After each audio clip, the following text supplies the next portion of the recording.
Assalamualaikum warahmatullahi wabarakatuh.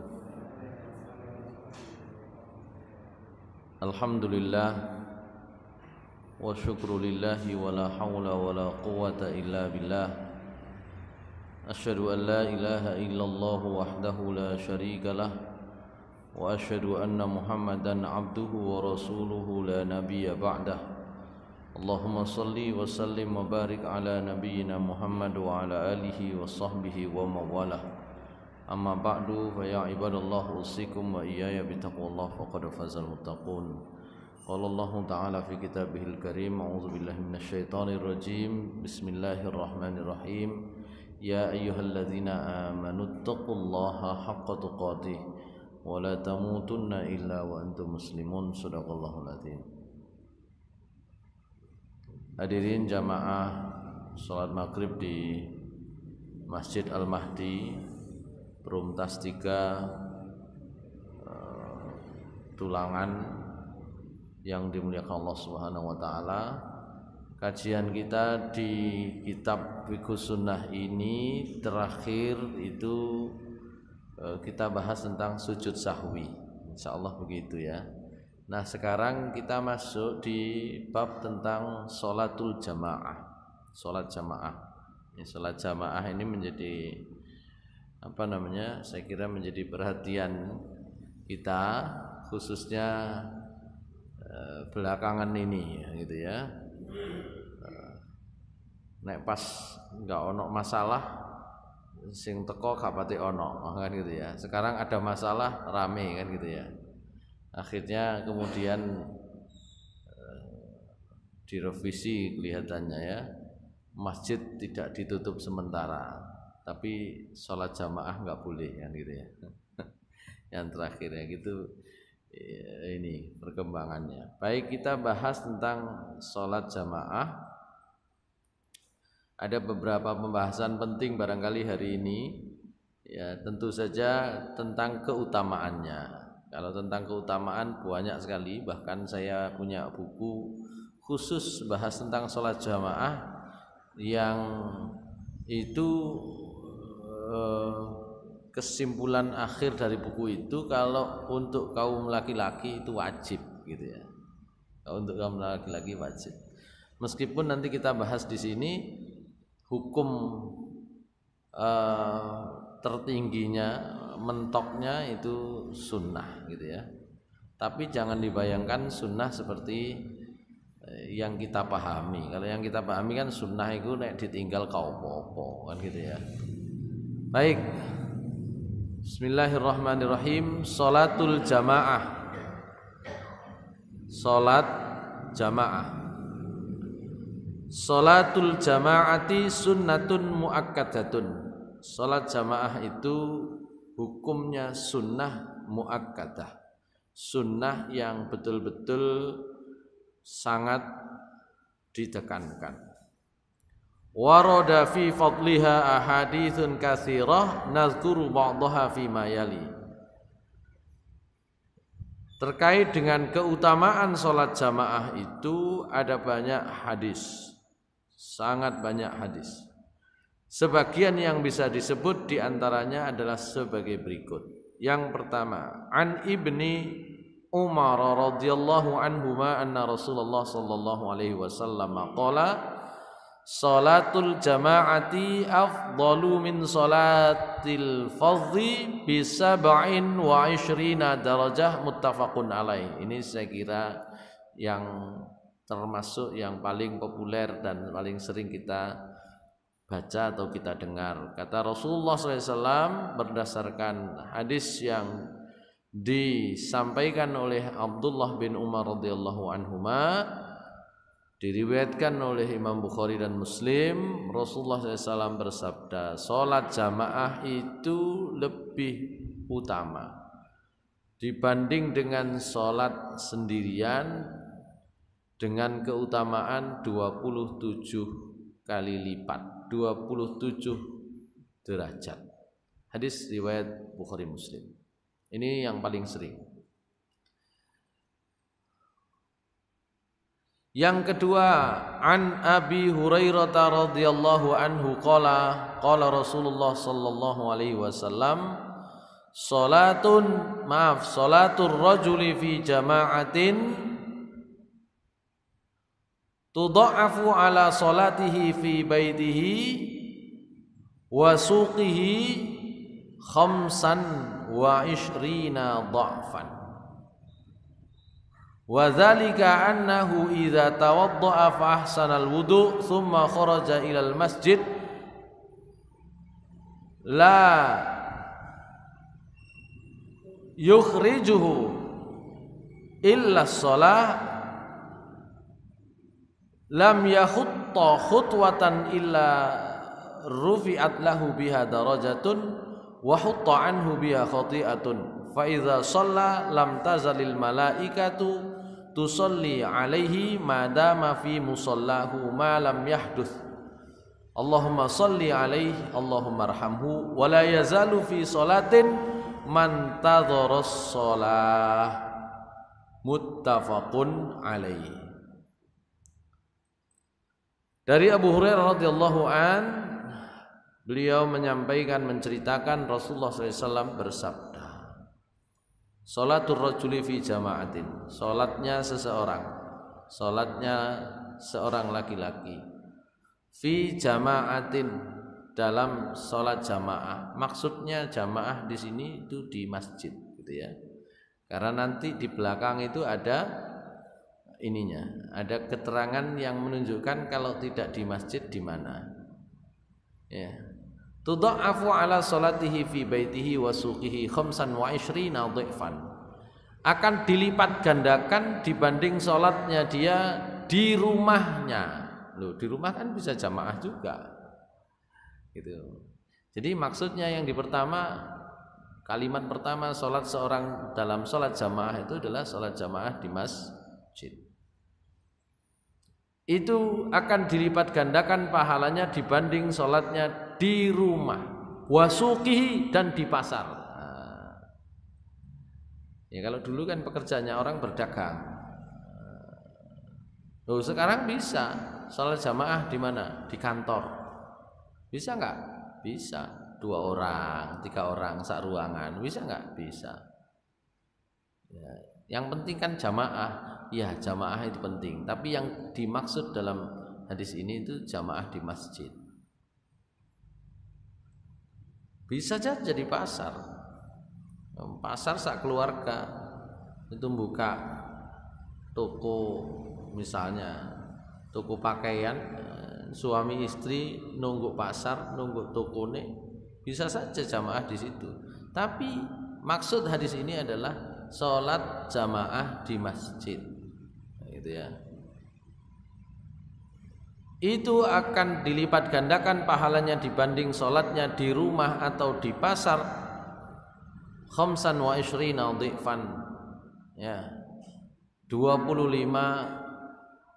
kali lipat, gitu ya. Kalau tadi 27, di sini 25. Wa dzalika annahu idza tawadda, dan demikian itu diperoleh apabila dia berwudu. Fahsanal wudu, kemudian disempurnakan wudunya. Hal tersebut 25 kali lipat itu diperoleh ketika dia pertama langkahnya adalah, jadi ada langkah-langkahnya untuk sholat jamaah itu dengan dijanjikan 25 kali lipat itu pahalanya. Itu pertama, wudu, sempurnakan wudu.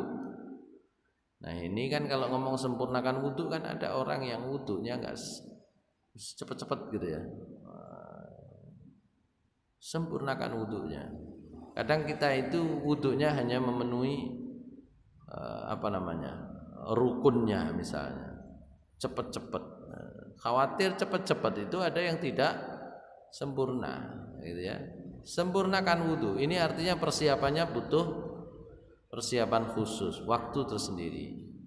Pertama adalah menyempurnakan wudu. Kalau di sini fa'ahsanal wudu, di dalam hadis lain barangkali adalah dengan kalimat isbaghul wudu, ya, menyempurnakan wudu. Kemudian apa? Tsumma kharaja ilal masjid, kemudian keluar ke masjid. Wudunya di mana? Dia menyempurnakan wudu, kemudian dia keluar ke masjid. Wudunya di mana? Disunahkan wudunya itu sudah sejak di rumah. Nah, gitu ya. Jadi kalau wudu disunahkan di rumah. Wah, sampai masjid batal lagi ya, lain lagi persoalannya. Tapi memang sunnahnya berwudu itu di rumah. Tsumma kharaja ilal masjid. Ya. Dia tidak keluar kecuali memang untuk sholat gitu ya. Nang masjid itu memang tujuannya sholat. Jadi orang akan mendapatkan pahala 25 kali lipat. Itu ada urutannya. Urutannya pertama wudu dengan sempurna. Yang kedua keluar ke masjid. Wudu dengan sempurna. Sholat jamaah di rumah nggak dapat, nggak sama pahalanya. Ya tentu saja jamaah itu lebih baik daripada sendirian. Tapi jamaah di masjid berbeda, gitu ya. Yang pertama sekali lagi menyempurnakan wudu. Itu dilakukan di rumah. Yang kedua keluar ke masjid. Yang ketiga dia memang ke masjid itu tujuannya adalah sholat. Ada nggak orang ke masjid untuk mesisan dodolan misalnya? Mesisan dodolan tak nang masjid. Beda niatnya, gitu. Beda niatnya, gitu. Maka lam yakhutta khutwatan illa rufi'at laha biha darajatun. Maka dia setiap kali melangkah satu langkah pasti akan diangkat satu derajat.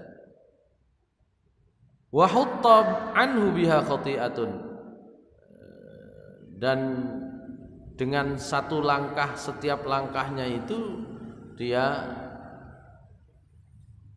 dihapuskan dari dosa satu dosa. Setiap langkah satu kali diangkat, satu kali diangkat derajat, satu dosa digugurkan atau dihapuskan oleh Allah.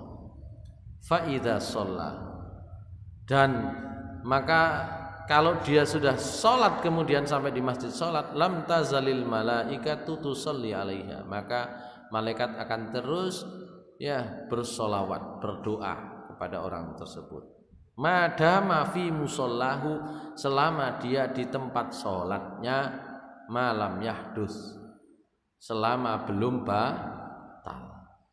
Apa doa yang diucapkan malaikat? Dia di tempat sholatnya, selama dia belum batal. Selama di tempat sholatnya itu maksudnya sebenarnya adalah selama belum geser. Ya, kalau sudah geser seperti ini, ya nanti babnya bab ngaji, babnya bab majelis ilmu, nah, gitu ya. Ya. Yang dimaksud di sini selama dia belum geser dari tempat sholatnya. Salam, assalamualaikum warahmatullahi, assalamualaikum warahmatullahi, ya di situ, nah, gitu ya. Karena biasanya kalau sudah geser itu sudah ada urusan lain, kepentingan lain, ngobrol atau apa, sudah beda, gitu. Selama dia di tempat sholatnya dan selama dia belum batal, masih mandek di situ, tapi dia sudah kentut, ya sudah selesai urusannya. Apa doa malaikat ketika dia tetap di situ? Malaikat berdoa, Allahumma sholli alaihi, Allahumma arhamhu. Ya Allah, ya berikan kepadanya keselamatan, berikan kepadanya rahmat. Ya, kalau sudah didoakan oleh malaikat, ya namanya malaikat yang berdoa, ya berbeda dengan kita. Kalau malaikat itu nggak ada penghalang dengan Allah Subhanahu Wa Taala. Jadi secara matematis dikabulkan, gitu ya. Nah itu syaratnya tadi itu, selama belum geser dari tempat duduknya, tempat sholatnya, maaf, dan selama belum batal. Wala yazalu fi sholatin man tadharas shalah. Dan orang kalau di masjid itu tetap pahalanya dicatat sebagai pahala orang yang menjalankan sholat, ya, selama dia menunggu waktu sholat. Jadi ngenteni netok nih lho, wau kan enten sing dugi gak sempat sholat sunnah misalnya ya. Wah gak sempat sholat sunnah kurang rong menit misalnya. Wis komat iki kalau sekarang sudah dikasih tanda. Maka selama dia memang menunggu waktu untuk sholat, maka itu dicatat pahalanya sebagai sholat. Lah ya menunggunya lebih lama, ya lebih banyak lagi yang dicatatkan kebaikan untuk orang tersebut. Sudah nunggu sholat sunnah lagi, kok bersolat sunnah beberapa kali sholat sunnah, berarti nunggunya kan lebih lama lagi. Ya tentu berbeda catatannya, gitu ya.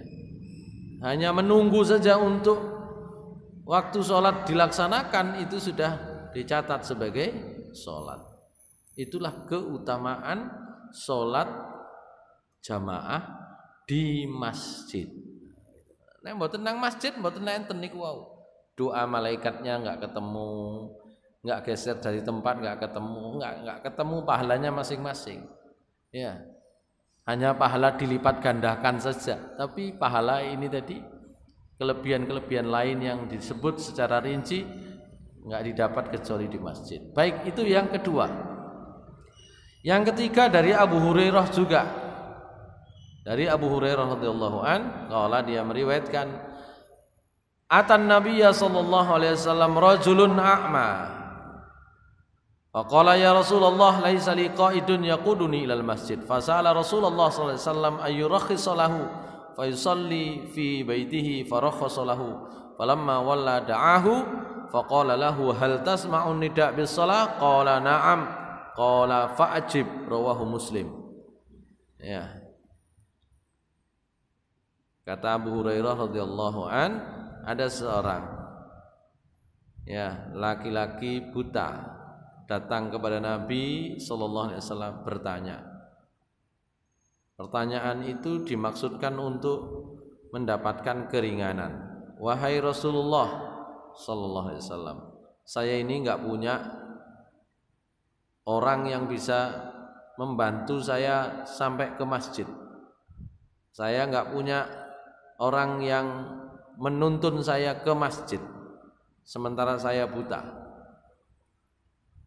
Oleh karena itu mohon saya diberi keringanan tidak ke masjid, tapi sholat di rumah. Farakhasalahu, maka Rasulullah SAW memberi keringanan, ya wis sholat nang omah.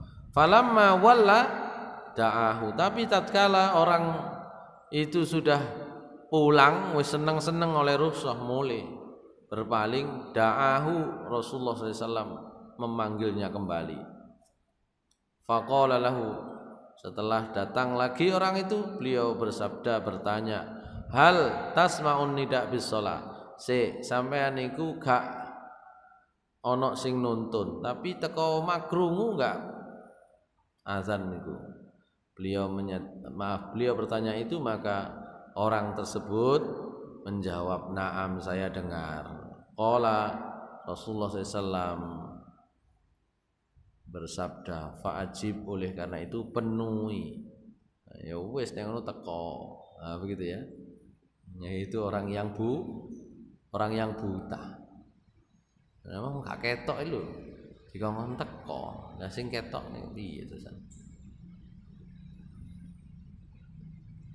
Di tempat saya itu ada ya, satu orang itu ya, Pak Suroso, yang ya dulu kelihatan, sekarang penglihatannya dihilangkan oleh Allah Subhanahu wa taala. Tiap hari ya asal beliau sehat datang. Yang nuntun akhirnya anak-anak gitu ya, anak kecil-kecil gitu, yang bagian nuntun. Kalau dia keluar dari rumah, istrinya belum mendampingi, ya udah jalan saja, kadang ngawur jalannya ya. Itu keutamaan. Itu sebenarnya riwayat ini menjadi sindiran bagi kita yang buta saja disuruh datang oleh Rasulullah SAW. Lah apalagi yang kelihatan seperti kita, yang melek seperti kita.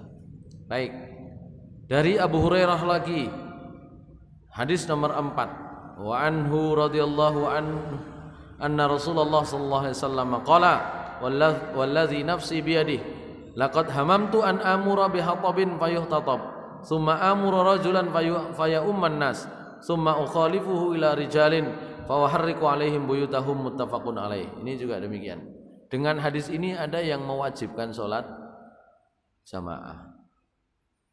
Kata Rasulullah SAW, demi Allah, demi zat yang jiwaku ada di tangannya, demi Allah, laqad hamamtu, saya itu kepingin sekali, an amura bihatabin, kepingin menyuruh orang mengumpulkan kayu bakar, ya, fayuh tatop, ya, kemudian kayu itu bisa dikumpulkan. Summa amura rajulan, dan saya kepingin sekali untuk memerintahkan orang, faya umman nas, untuk ngimami orang lain.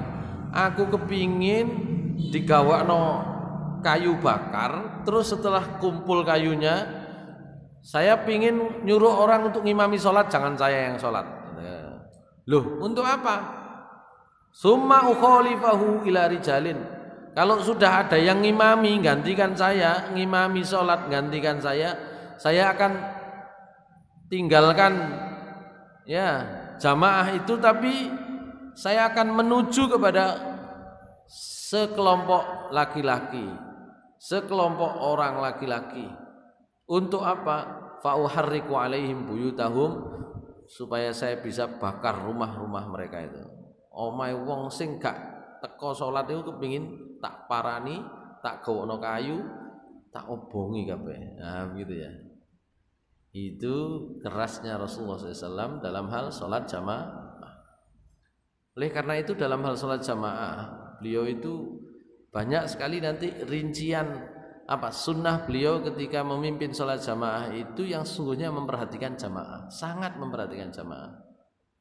Kalau mau baris, kalau mau menata shaf itu mesti menghadap ke makmumnya, bukan untuk apa-apa. Di samping untuk menyiapkan barisannya, untuk menata barisannya, itu ngabsen satu-satu, diabseni sing gurung teko kira-kira sapa. Begitu. Dan dengan itu juga beliau kemudian akan mempertimbangkan apa bacaannya agak panjang. Pernah sangat panjang bacaannya. Kenapa? Karena beliau tahu ada makmumnya itu yang punya urusan ini gurung mari wis tak antenane. Rakaat pertama panjang sekali. Sampai urusannya selesai baru orangnya datang. Oh, saya ketemu rakaat pertama. Begitu imam salat itu. Sangat memperhatikan itu supaya tidak ada yang terlambat. Itu beliau begitu. Nek saiki kan enggak ya. Apalagi kalau kena PPKM darurat ya. Dianggap darurat terus salatnya. Jadi Rasulullah memperhatikan itu ketika ada mau mulai sholat. Nanti di akhir sholat beliau cek lagi. Kalau di awal tadi jumlahnya sekian, kira-kira begitu ya rinciannya. Kalau di akhir ada yang masbuk nggak, ada yang ketinggalan nggak, siapa yang nggak datang gitu ya. Dari situ beliau kemudian mengetahui keadaan jamaah.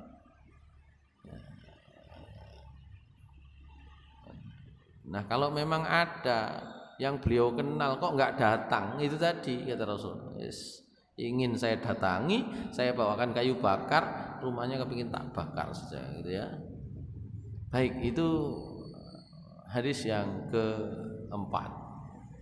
Wan Ibni Mas'udin radhiyallahu anhu qala, man sarrahu ayyalqallaha ta'ala ghadan musliman falyuhafiz ala haula'is salawati haitsu yunada bihinna fa innallaha syara'a li nabiyyikum sunanal huda wa innahunna min sunanil huda walau annakum shallaitum fi buyutikum kama yusalli hadzal mutakhallif fi baitihi la taraktum sunnata nabiyyikum walau taraktum sunnata nabiyyikum la dhalaltum wa laqad ra'aituna wa ma yatakhallafu anha illa munafiqun ma'lumun nifaq wa laqad kana ar-rajulu yu'ta bihi yuhada bainar rijlaini hatta yuqama fis saff bainar rijlaini hatta yuqama fis saff. Wa fi riwayatin lahu qala inna Rasulullah sallallahu alaihi wasallam 'allamana sunanal huda as-salatu fil masjid alladzi yu'adzanu fihi. Dari Ibnu Mas'ud radhiyallahu an, dia menyampaikan, siapa yang senang ketemu Allah Subhanahu wa taala besok dalam keadaan muslim, sapa sing kepingin berjumpa dengan Allah besok dalam keadaan muslim. Nah, ini juga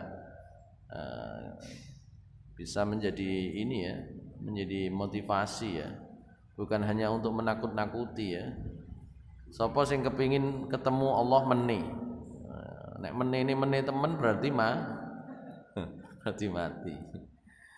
Besok mati. Kenapa begitu? Karena setiap hari itu saya tadi itu dapat kabar Ustaz Sahmin ya, meninggalnya dini hari gitu ya. Sudah sampai itu sebelum subuh, kemudian diumumkan disolati 7:30. Saya datang jam 7, baru bisa sholat jam 9. Saya komunikasi berkali-kali dengan keluarga. Apa jawabannya? Ngantri padusan.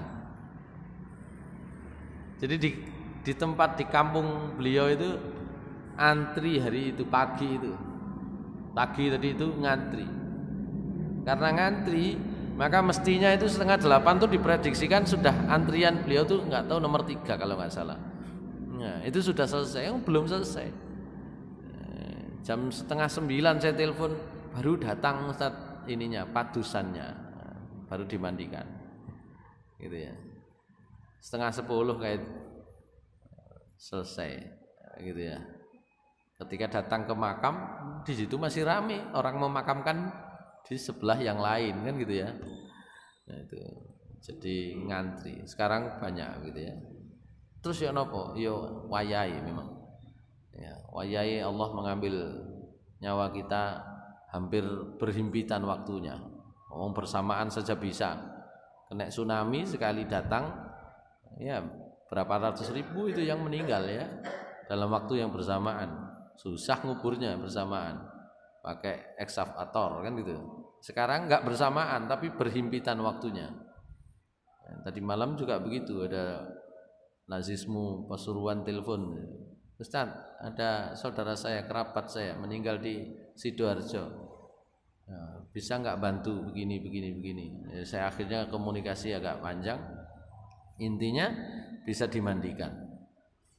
Tahu bisa keluar dari rumah sakit jam berapa?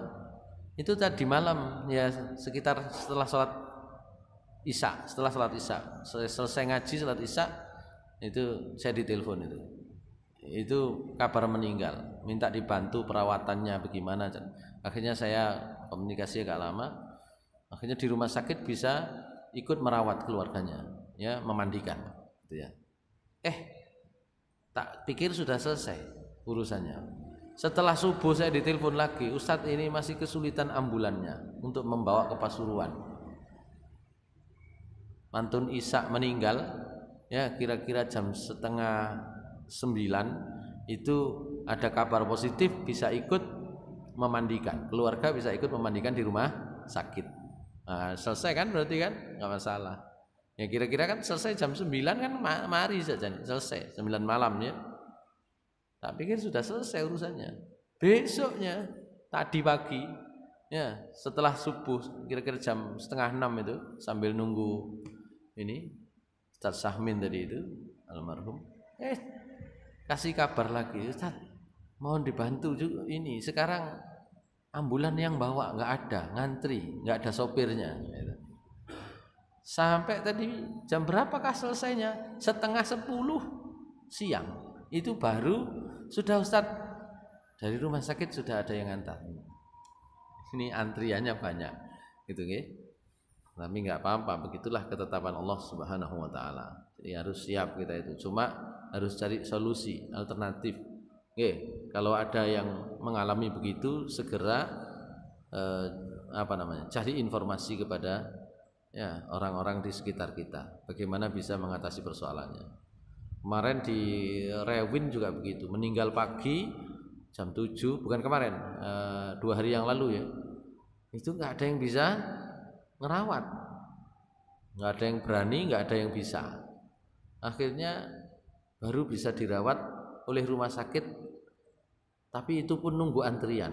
biayanya besar, nunggu antrian. Antriannya jam berapa? Jam 4 sore. Meninggal jam pagi. Nah, gitu ya, 2 hari yang lalu. Meninggal pagi. Sebelum jam 7.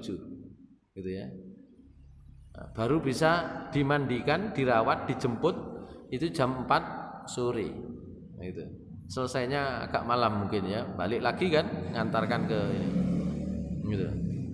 Oleh karena itu kalau mengalami hal seperti itu segera cari jejaringnya, siapa yang kira-kira bisa bantu, telepon, gitu ya.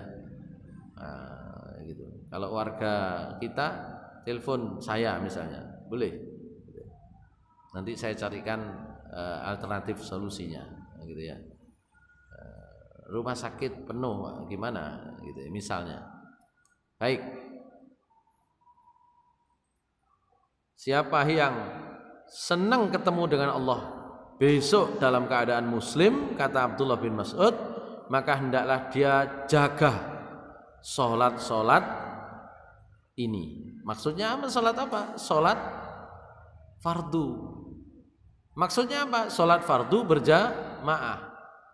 Hina yunada bihinna, ketika kalian diminta datang untuk menghadiri sholat tersebut, ya. Ketika ada panggilan azan, salat tersebut, ya salat fardu. Fa innallaha syara'a li nabiyikum sunanal huda. Karena sesungguhnya Allah sudah memberi syariat kepada nabi kalian, Nabi Muhammad SAW, sunnah-sunnah yang isinya petunjuk-petunjuk. Wa innahunna min sunanil huda, dan sungguh salat fardu berjamaah itu termasuk sunnah-sunnah Nabi yang merupakan petunjuk hidup bagi kita. Walau annakum shallaitum fi buyutikum, dan seandainya kalian itu sholat di rumah kalian, kama yusalli hadzal mutakhallif fi baiti, seperti sholatnya orang yang mesti ketinggalan sehingga sholatnya mesti di rumah. La taraktum sunnata nabiyikum, tentu kalian itu sudah meninggalkan sunnah Nabi. Walau taraktum sunnata nabiyikum, dan kalau sudah tinggalkan sunnah Nabi, la dhalaltum, sungguh kalian akan tersesat. Makanya dalam PPKM darurat ini pemerintah susah, masyarakat susah. Kalau nggak diatur bagaimana, kata pemerintah begitu ya. Tapi kalau diatur itu menyangkut sholat berjamaah di masjid, itu masyarakat juga susah menerima, gitu loh. Makanya seperti ini nanti saya akan jelaskan di luar yang direkam ini ya, gitu ya, gitu. Karena direkam tidak saya jelaskan secara rinci. Baik, maka kata Rasulullah SAW, walaqad ra'aituna wa ma yatakhallafu anha illa munafiqun ma'lunun fi. Dan kami itu sudah tahu, podo ngerti nih. Gak ono sing apa istilahnya, kliwat kari gak ikut sholat berjamaah kecuali orang munafik pada masa Nabi, ya. Sing gak sholat jamaah iku wis mesti munafik, gampangannya begitu.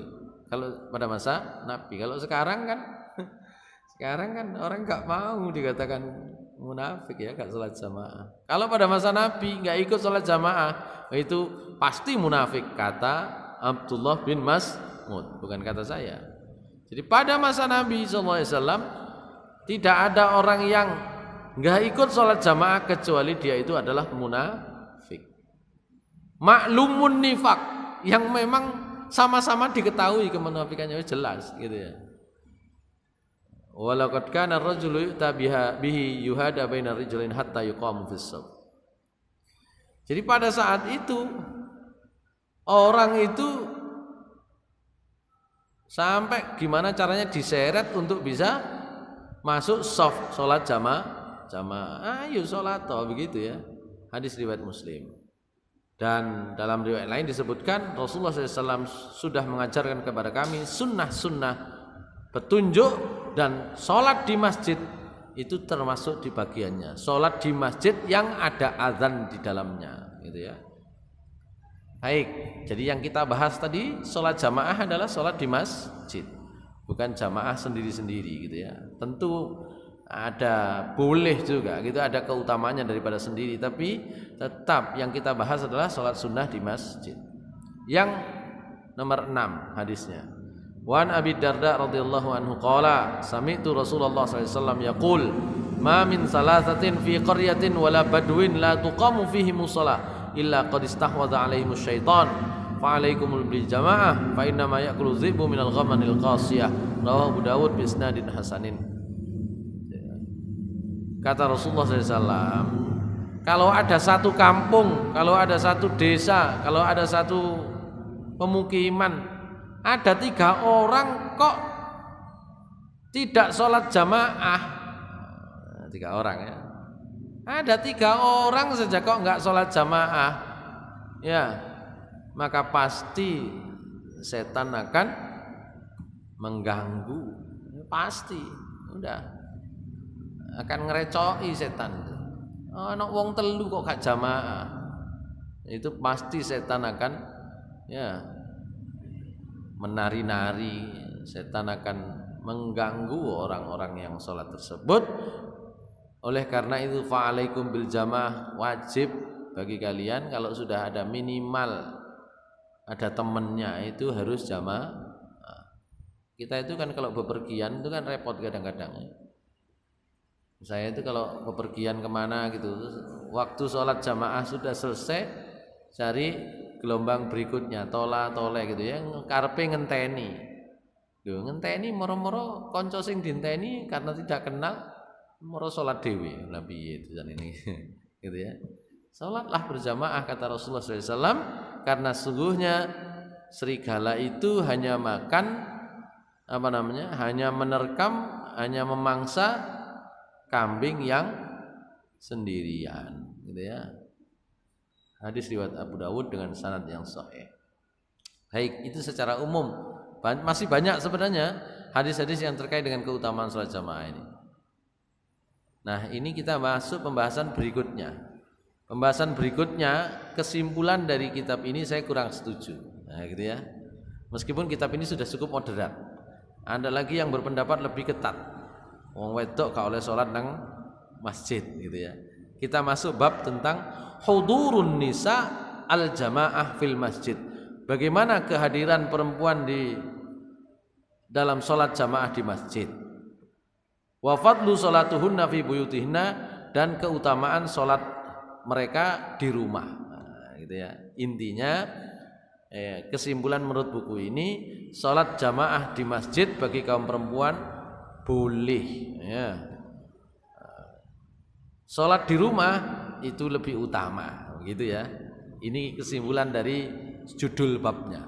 Tapi saya ingin memberikan gambaran bahwa sungguh bahwa keutamaan kaum perempuan sholat di masjid itu sebenarnya juga besar ya, besar. Meskipun kita mafhum secara jumhur tidak sebesar keutamaan kaum laki-laki, tapi tetap besar keutamaan kaum perempuan sholat di masjid. Hanya ada satu penghalang kaum perempuan untuk tidak datang sholat di masjid, dan waktu itu diperintah diwanti-wanti oleh Rasulullah SAW. Apa itu? Terkait dengan cara berpenampilan, gitu ya. Ini yang menjadi masalah itu kan karena penampilannya. Kalau nggak karena penampilannya, wangi-wangian yang terlalu nyolok ya, itu nanti diantara persoalannya. Nggak boleh itu. Kalau sudah begitu lebih baik di rumah, gitu ya. Mesti nang masjid kok penampilannya paling menarik. Udah lebih baik di rumah. Kalau memang begitu ya lebih apik nang omah. Kalau itu jelas. Tapi kalau enggak seperti itu, biasa-biasa saja, tetap keutamaan sholat kaum perempuan di masjid berjamaah itu utama. Baik, saya baca saja. Ya juzulin nisa al khurus ilal masjid wa syuhudil jamaah. Boleh kaum perempuan keluar ke masjid dan mengikuti sholat berjamaah. Bisyartin, dengan syarat ayyatajannabna ma yuthirus syahwah, dengan syarat mereka bisa menghindari apa saja yang bisa membangkitkan syahwat.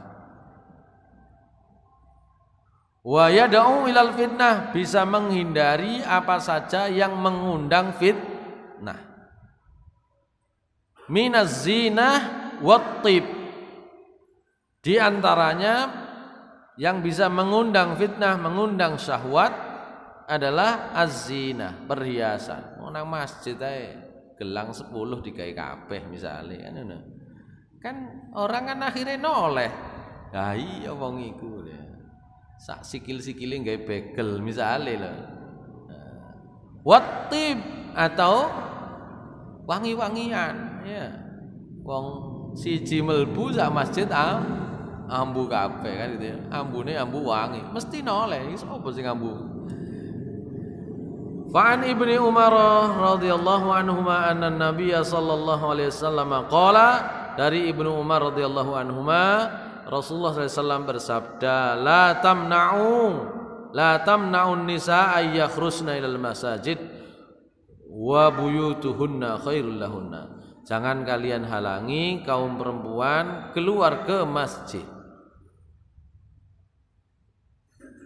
tapi rumah-rumah mereka itu lebih baik bagi mereka. Nah, ini nanti kita cari hadis-hadis yang semacam ini yang memberikan kepada kita ilat hukum. Alasan hukumnya apa? Oh, Nabi kok muni ngene. Nanti kita akan ketahui.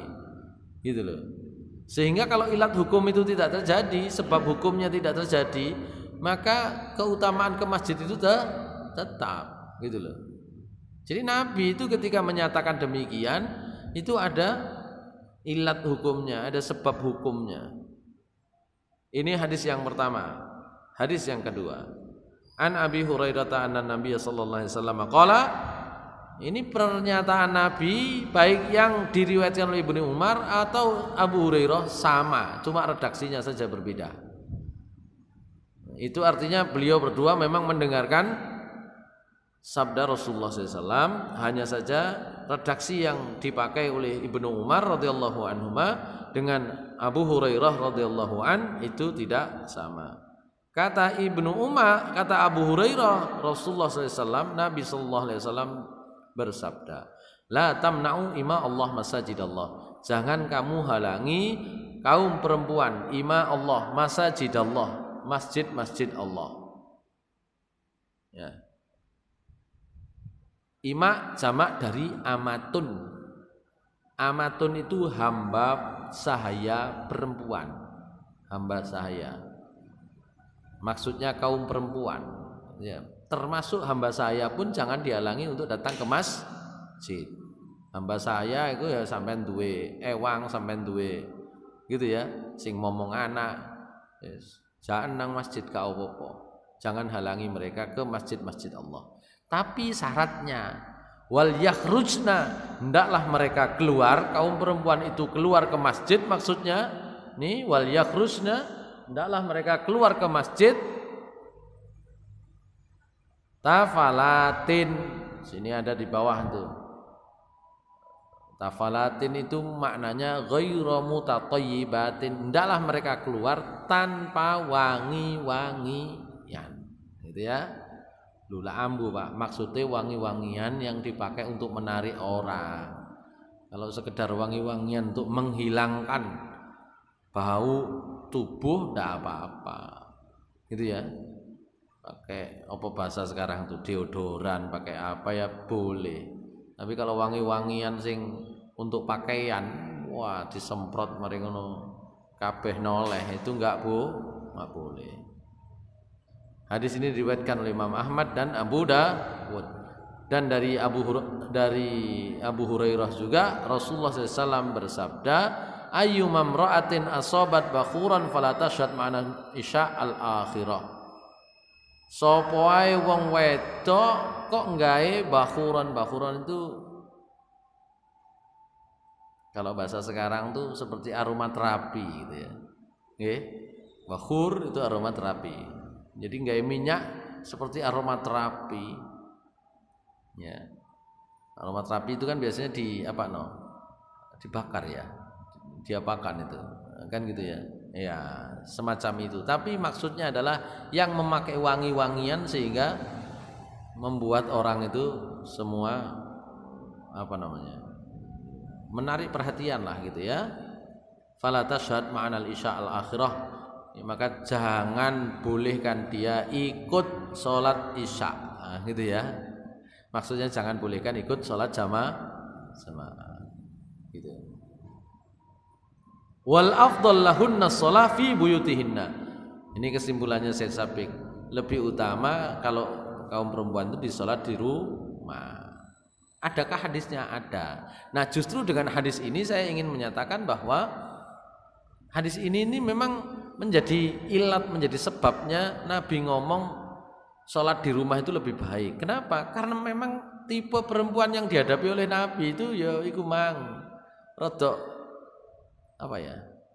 kalau orang sini apa istilahnya?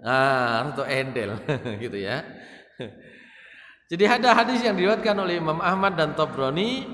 Siapa itu? Ummu Humaid As-Sa'idiyah itu datang kepada Rasulullah SAW. Ya Rasulullah, ini uhibbu shalah maka Nabi aku iki iso weneng lho nek salat kali sampean. Waduh, nek ana wong ngomongi ngono niku gak. Ya niku perlu tanda petik diperhatikan gitu ya. Apa maksudnya kok sampean lapo kok seneng salat karo aku gitu ya. Mesti ini seneng salat jamaah ngono kan? Kok seneng salat karo sampean? Ya maksudnya dia salatnya jamaah sama sampean. Jadi kalau ada ibu-ibu yang datang ke masjid hanya karena ngefans kepada ustadznya, kepada ini, wah ini bahaya ini. Iki nek sing ngene karuan gak teko ngono lho. Nah, masalahnya sekarang kan gitu. Ada ustadz yang jadi ini ya, diikuti oleh banyak, jadi idola banyak kaum ibu-ibu. Bahaya kalau gitu. Sekaruan sampean gak usah teko nang masjid, wong niate ae goleki ustate ngono lho. Ini begini gitu loh, kasusnya begitu. Faqala sallallahu alaihi wasallam, qad alimtu, aku wis ngerti Mbak Ummu Humaid ngono ya, kata Nabi begitu. Aku wis paham. Wa sholatuka fi hujratika khairun laka min sholatika fi masjidi qaumika. Tapi sampean salat nang kamar sampean iku luwih apik timbang sampean salat di masjid kaummu, di masjid kampungmu. Apa artinya? Ada masjid di tempatnya Nabi, ada masjid di kampungnya orang ini. Lho iki wong iki sengaja datang ke tempat masjidnya Nabi hanya ingin menyatakan kula seneng salat kali sampean, gitu kan? Nah, ini yang saya katakan bahwa ilat hukum dari sabda Nabi ini itu adalah iki orang iki kenapa? Kan gitu ya. Sampai Nabi secara rinci mengatakan salat sampean di kamar itu lebih baik dari salat sampean di masjid kaum sampean, masjid kampung sampean, di masjid RT sampean. Wa sholatuka fi masjidi qaumika khairun laka min sholatika fi masjidil jamaah. Salat sampean di masjid RT sampean, kampung sampean itu lebih baik dari salat sampean di masjid jamaah, di masjid jamek, di masjid Nabawi. Begitu gampangannya, di masjid saya. Ini yang sering dipahami secara literal, secara tekstual, bahwa kaum perempuan itu lebih baik salat di rumah, di kamar daripada di masjid. Kalau kita lihat urutannya, iki wong iki rodok itu tadi, rodok apa? Rodok endel gitu ya. Rodok ganjen gitu ya. Rodok ganjen iki bahaya. Iki sampean luwih apik salat ning kono ae. Bahkan salat di masjid kaum sampean itu lebih apik timbang salat nang masjid kene gitu loh. Nek encene kepengin salat nang masjid, yang masjid sampean dhewe ae, kan gitu ya. Begitu. Ini yang saya ingin sampaikan bahwa sebenarnya kaum ibu-ibu perempuan itu tetap disunahkan untuk datang ke masjid. Nanti banyak di antara istri beliau yang datang ke masjid. Banyak nanti beberapa riwayat yang menjelaskan jamaah-jamaah kaum perempuan itu waktu itu diminta untuk nunggu dulu kaum laki-laki supaya selesai sujud ya baru turun, kan gitu ya. Begitu pula ketika bangkit itu ya. Itu artinya jamaah perempuan itu ada dan banyak Diatur sedemikian rupa jangan sampai kaum perempuan yang ada di belakang itu melihat aurat kaum laki-laki. Celananya atau pakaiannya kan dulu pendek-pendek, di bawah dengkul sedikit, gitu ya. Sehingga kalau sujud dulu, ya itu kan ketarik bajunya itu, kan gitu. Nah itu diatur oleh Rasulullah SAW bagaimana jamaah kaum ibu-ibu tidak sampai melihat itu. Artinya apa? Artinya kaum perempuan ya di sekeliling Nabi, di kampungnya Nabi, di kawasan dekat rumah beliau ya datang sholat gitu ya. Nah ini Ummu Humaid kan kampung lain, dari kampung lain sampai Rasulullah mengatakan sholat sampean di kamar lebih baik dari di masjid kampung sampean. Sholat sampean di masjid kampung sampean lebih baik dari sholat di sini, gitu loh. Itu yang ini ya. Itu tentang kaum perempuan. Sehingga saya sepakat ya berpendapat bahwa saya lebih sepakat kepada kecenderungan pendapat seperti juga dalam lingkungan kita di Muhammadiyah bahwa kaum perempuan tetap disunnahkan untuk datang ke masjid, gitu ya. Ya tapi dengan syarat itu tadi.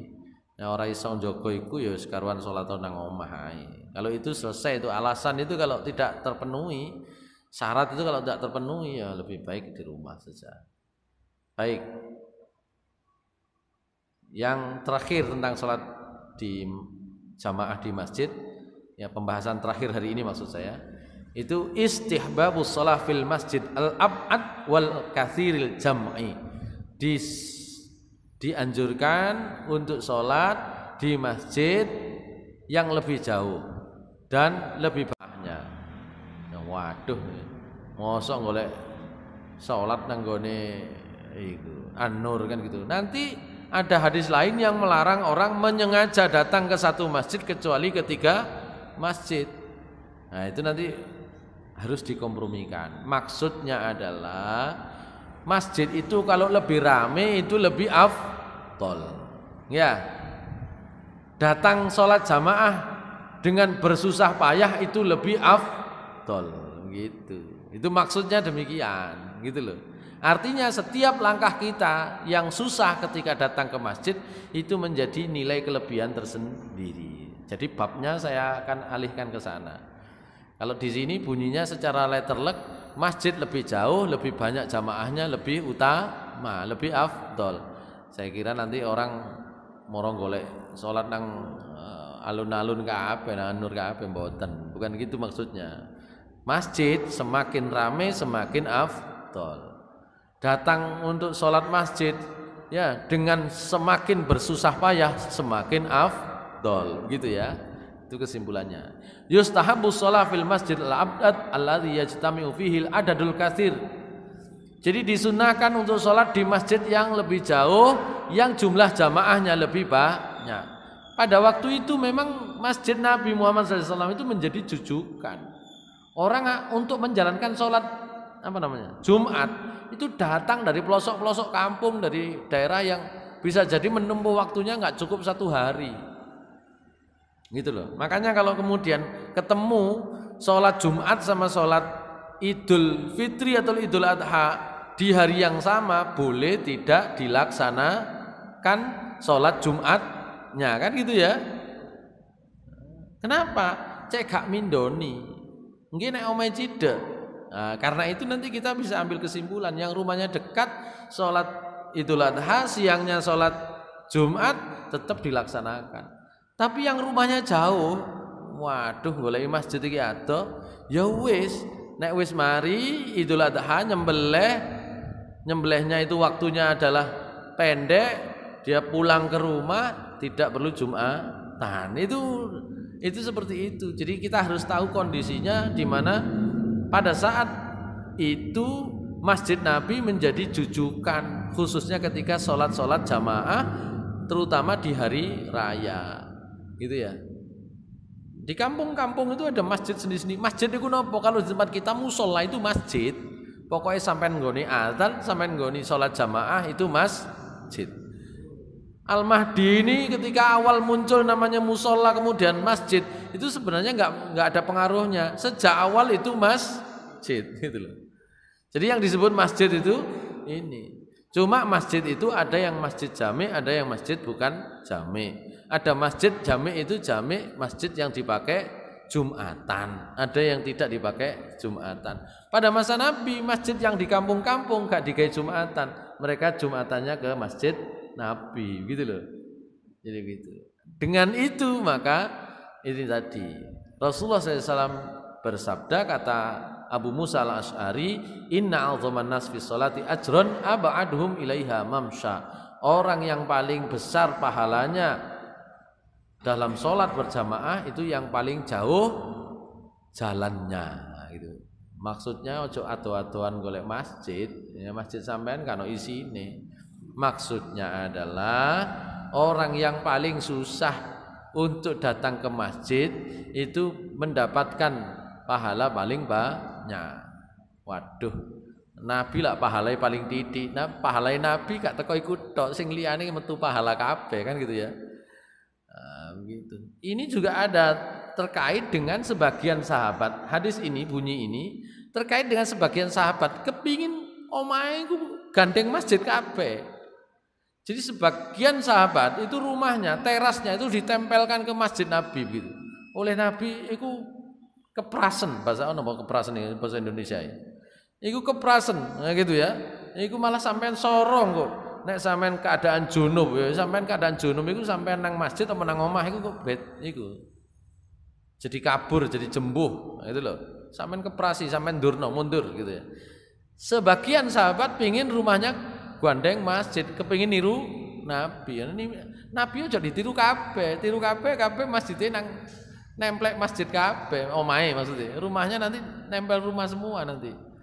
Nggak bisa ditiru semua gitu loh. Karena itu Nabi mengatakan orang yang paling banyak pahalanya adalah yang paling jauh jalannya untuk ke masjid. Maksudnya apa? Ojo kabeh golek omah sing cidek. Sampeyan omahe sing ado pahalane tetep gede, luwih gede timbang omahe cidek. Ini kan memberikan solusi. Bunga wong, apa bunga itu seneng orang kan gitu ya. Gitu. Karena pada masa Nabi sebagian sahabat itu rumahnya ditempelin, nanti bab salat tentang mandi junub di kitab ini itu kan begitu. Rumah-rumah templek no masjid kabeh, terase. Gitu ya. Walima rawahu an Jabir qala khalatil baqa wa haulal masjid farada banu Salamah ayyantakilu ila qurbil masjid. Nah ini fabalagha dzalika Rasulullah sallallahu alaihi wasallam faqala innahu balaghani annakum turiduna an tantakilu qurbal masjid. Qalu na'am ya Rasulullah qad aradna dzalika faqala ya bani Salamah diyarakum tuktabu atharukum. Walima rawahu Syaikhani wa ghairu min hadits Abi Hurairah al-mutaqaddim. Jadi begitu. Ini tadi yang saya sampaikan itu. Jadi apa namanya? Tempat-tempat sekitar masjid itu diborong habis ya oleh satu keluarga namanya Banu Salamah. Nggon cideke masjid itu tukui kabeh karepe. Ya. Nah, mereka ingin yantakilu ila qurbil masjid. Ila qurbil masjid. Mereka ingin pindah omahe deket masjid semua. Borong omahe pinggir masjid. Dan itu didengar oleh Rasulullah SAW. Beliau menyampaikan, sampai berita kepada saya, kalian semua ingin rumahnya dekat masjid. Nggih Nabi, kita ingin semua begitu. Maka kata Rasulullah SAW, wahai Bani Salamah, ya omah sampean sing adoh-adoh itu akan menjadi catatan bagi langkah kalian, ya amalan kalian yang kalian tinggalkan. Sampean gak usah gupung golek ini, kan gitu ya. Ini tadi yang saya sampaikan. Dalam riwayat yang lain, sebagian sahabat ada yang itu tadi teras-teras rumahnya dalam bab mandi junub. Nanti sampean bingung loh, itu sampean wong junub gak oleh meneng nang masjid. Lah sampean iku meneng nang masjid atau meneng omah, itu kan susah bedainnya. Itu Nabi mengingatkan begitu. Gitu ya. Nah, dari situ maksudnya salat yang lebih baik adalah salat yang lebih jauh ya. Itu adalah maksudnya adalah itu tadi. Siapa yang langkahnya itu ke masjid itu lebih susah, lebih menyulitkan, itu insya Allah pahalanya juga akan ditingkatkan oleh Allah, nggak sama dengan rumahnya yang dekat. Ya orang yang punya rumah dekat punya keutamaan lainnya kan gitu ya. Orang itu kan pada masa Nabi kan saling iri terhadap amal kebaikan, itu iri yang boleh kan itu, iri tentang amal kebaikan itu. Baik, saya kira cukuplah waktunya ya, sudah lewat agak banyak. Hari ini saya kira cukup, nanti kita sambung lagi tentang bab sholat jamaah ini di pertemuan yang akan datang. Aku qouli hadza wa astaghfirullah li wa lakum. Assalamualaikum warahmatullahi wabarakatuh.